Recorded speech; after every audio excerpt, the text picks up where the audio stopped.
saa yu gàmmu jegesee service régional dafay mettre en place une brigade spéciale comme dafay mobiliser l'ensemble des moyens yi nga xam ne moom la am ci région bi mooy moyens logistiques mais moyens humains parce qu'on a mobilisé dama ko fàtte léegi plus de 40 agents bu fekk si ci volontaires de la consommation yi nga xam ne état du Sénégal daf leen a recruter pour ñëw appuyer ministère du commerce ci exécution de sa mission de protection des consommateurs. ba tax na bi ñu liggéeyee ci fan yi nga xam ne bàyyiwuñ benn secteur bàyyiwuñu également benn stade de commerce saisir nañ lu toll ci 12 tonnes fukki tonnes ak ñaar ci produit yoo xam ne nii baaxut maanaam yenn yi date yi dafa jeex yenn yi dafa am problème mu mention yenn yi également ni ñu ko dugalee ci réew mi baaxut. donc de sorte que produit yooyu bi ñu ko saisiree valeur bi mi ngi toll ci 14 millions 850 je pense bien loolu nag li muy wund rek mooy ñi gàmm ak ñi ras dem ba tey nekkuñu duñu benn de sorte que on est toujours vigilant ndax y a des commerçants quand même yoo xam ne nii am na loo xam ne duñu ko def mais d'un autre côté am na ñoo xam ne kii dañuy profité wu ci occasion yu mel nii pour du déverser sur le marché donc ay produits yoo xam ne nit ñi bu ñu ko jëfandikoo mu indi leen ay loraange wala mu doon un problème de santé publique ba tax na donc service du commerce du ko bàyyi mu jàll. ñu ngi ñaax également population yi ñu gën a bàyyi xel ci li ñuy jënd rawatina gàmm nga xam nit ñi dañuy yàkkamti lu ñu leen kii rek ndeysaan dañuy yàkkamti pour teral gan yi tax na du ñu am regard bu vigilant boo xam ne bu pointu bu ñu am ci produit mais ñu ngi leen ñaax ci loolu ndax lii wane na ne ba tey jii kat produit yooyu ñu ngi fi te seen utilisation mën na doon danger comme ci produit yooyu bokk na ci ay brûleur à gaz ku ne xam ne ne jëye yi mën a indi ci réew mi bëri na te saisi na ci quantité bu bëri ce qui veut dire que ça peut poser un problème de sécurité pour les ménages mooy bégu gaz yi nga xam ne nii donc voilà liñ ci jàpp dafa bëri trop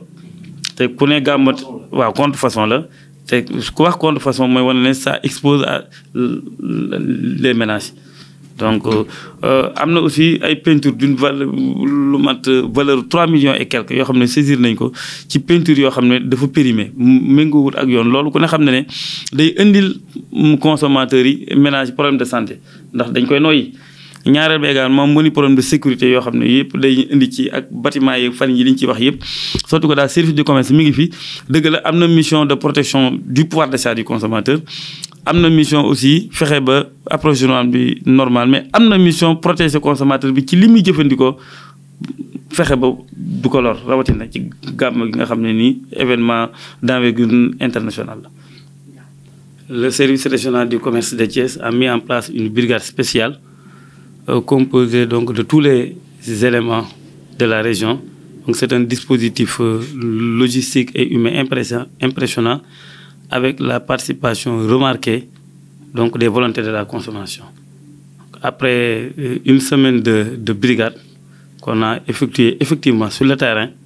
dans les différents secteurs d'activité économique, il a été procédé à la saisie de 12 tonnes de produits impropres à la consommation, composés de divers produits alimentaires comme non alimentaires. Donc pour les produits alimentaires, je pense que c'est des bouillons, des boissons, comme vous l'avez vous-même constaté, avec toutes sortes de produits commercialisables, en tout cas, qui est commercialisé sur le marché, a fait l'objet de saisie. Et je pense que la saisie également a touché les produits non alimentaires comme les brûleurs à gaz, dont la commercialisation constitue un danger, donc un problème de sécurité pour les ménages sénégalais. Surtout à l'occasion d'événements de cette envergure comme le Gamou. Nous avons également procédé à la saisie d'un lot important de peinture dont la date d'expiration, dont la date limite d'utilisation est dépassée depuis très longtemps. Ce qui pose également un problème de sécurité. Il faut de santé publique, mais aussi de sécurité, pour ce qui concerne donc les bâtiments, les constructions de façon générale. C'est dit tout simplement que dans le cadre de sa mission de protection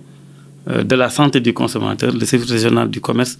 a été à pied d'œuvre durant le Gamou et les résultats sont là. Aucun secteur d'activité n'a été laissé en rade,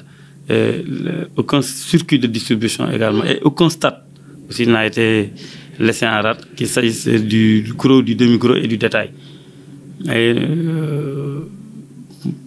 pour la valeur,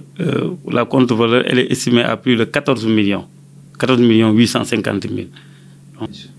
comme vous l'avez dit, comme vous l'avez constaté, je pense que la quantité saisie, elle est importante. Cela veut dire tout simplement que les populations doivent redoubler de vigilance face à la prolifération de la vente de produits dont l'usage peut être dangereux pour leur santé.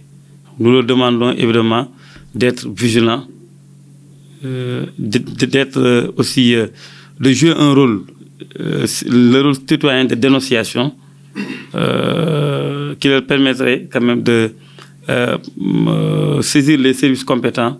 en cas de vente de produits